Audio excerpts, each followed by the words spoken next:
right. We got sound, we got video, let's hit it. Ever since I was a kid and saw Sugar Ray Leonard fight, I've loved boxing. I was at HBO for 15 years as a feature producer, won a few sports Emmys. Not bad. I got to travel the world and tell the great stories of these fighters.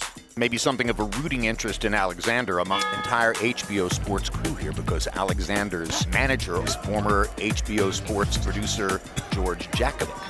I've managed a fighter, I've worked a fighter's corner, being as close to the action as you can get. My life has revolved around boxing. This is 1 round, 3 minutes, where I give my take on the past and present of boxing. December 4th on DAZN, Devin Haney defended his lightweight belt against Jojo Diaz. Haney is the better boxer. It showed he's the better all-around fighter, and it showed over 12 rounds. He won a unanimous decision over a very game Jojo Diaz.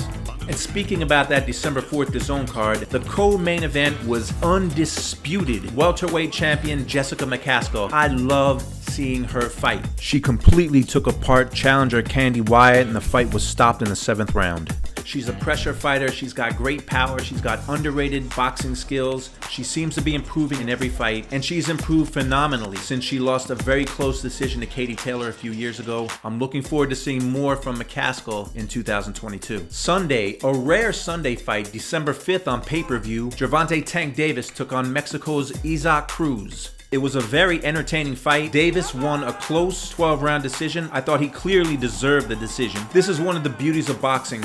Cruz changed his life in one night. He went from a relatively unknown fighter to giving one of the champions all he could handle for 12 rounds. And I want to see Cruz fight again. Gervonta Davis got a lot of hate on social media, I guess because he didn't knock Cruz out. But what Gervonta Davis did was show that there's levels to his game. He did what great fighters do, and they adapt. He hurt his hand somewhere in that fight, and he showed his boxing skills. He's not only a puncher, he's a boxer as well. December 11th, Madison Square Garden, the mecca of boxing. Former unified lightweight champ Vasily Lomachenko takes on another former lightweight champion, Richard Comey. This is a fight that Lomachenko should win if he hopes to get his belts back at some time in the future. I can't wait to follow this lightweight journey and ultimately see who comes out on top.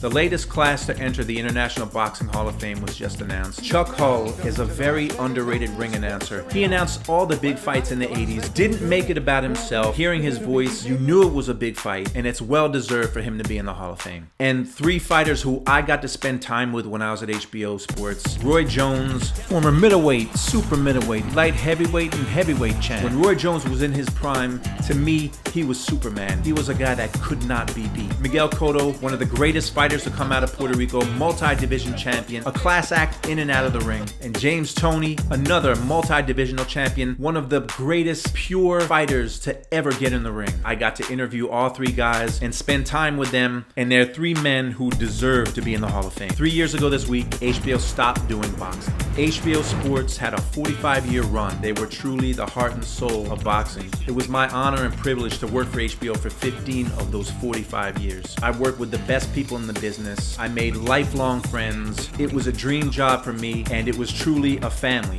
When I was a kid watching HBO Sports, I loved the storytelling. I loved the features that they did. It made me root for someone. It made me want to see them fight again. People subscribed to HBO at one time because of boxing, because of Mike Tyson, because of Oscar De La Hoya and other fighters. Ultimately, it's a corporate world, and the powers that be at HBO did not have a love for boxing, and now it's gone. It was something special, and it's something that's missed. That's it. It's another round with me, George, and it's been fun. Please go to my YouTube page, like it,